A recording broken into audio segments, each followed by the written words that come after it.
poder dinamitzar això, evidentment.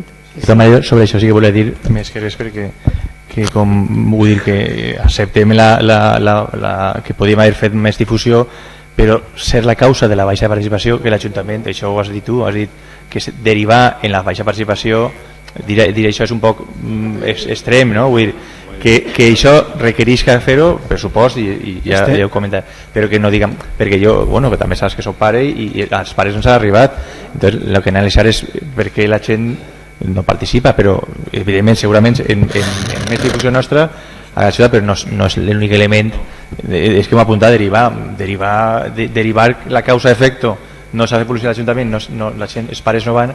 Jo no sé, volia matisar que crec que seria un poc atrevit. Puc interpel·lar? Se pot interpel·lar en el pregs. Estàs d'acord que no n'hi hagué cap promoció ni cap difusió per part de l'Ajuntament de l'Activitat? Estem d'acord d'això? I que avui en dia la gent seguia a partir de les xarxes socials i que sobretot s'enteren de les activitats i dels esdeveniments pel que veuen al Facebook, sobretot Instagram. No hi hagué cap publicitat, simplement dir que això va ser una de les coses que va derivar que n'hi hagué poca participació de la gent del darrer. Els Facebook dels AMPES us vas veure per curiositat i estaven, vull dir que tenien que estar també, però jo crec que d'ahir, com l'Ajuntament no ha fet això, la deriva que la gent no participa en això, és simplificar un poc la realitat.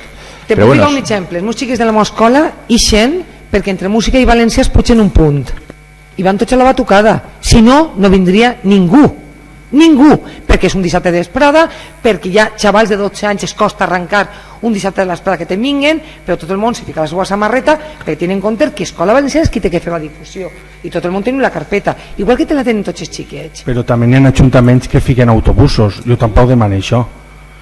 Però com has de ficar autobusos? Hi ha dos escoles, si no t'ho han demanat, si no t'ho demanen, Lluís. En Aldaia no n'hi ha dos escoles soles. No, dos escoles que participaren en la trobada. Però com a públic potencial tenim totes les escoles, o no?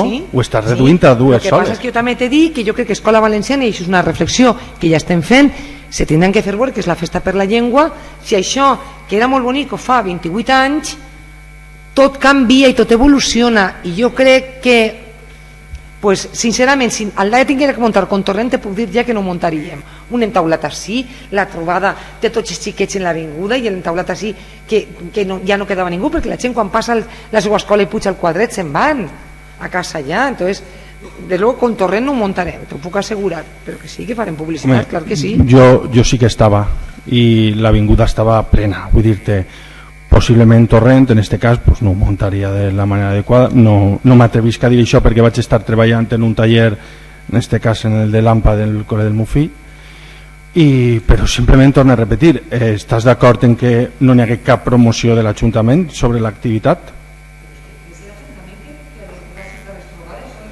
Però Lluís, que ja no hem negat això, el que hem dit que la conseqüència d'això, no se pot dir que la conseqüència d'això és que la gent no va per això.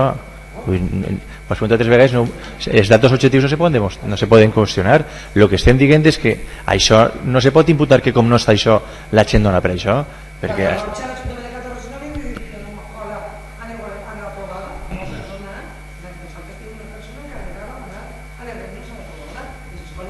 però si ja sabem que són de poca afluència, ja sabem que la gent li està costant, doncs no estaria malament preveure que bueno, sí, però Escola Valenciana, però també tenim responsabilitat dels ajuntaments en aquest cas, vull dir-te, sí, no poden deixar-ho tot en mà d'Escola Valenciana, però bueno.